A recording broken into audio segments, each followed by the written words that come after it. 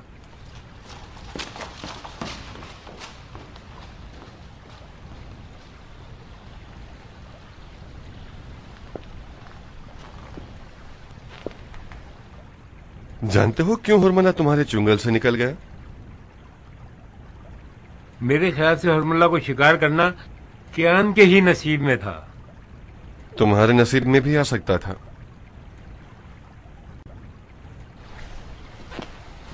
کیونکہ تم بھرے ہاتھوں کے ساتھ امیر مختار کے پاس آنا چاہتے تھے، جبھی تمہیں نصیب نہ ہوا.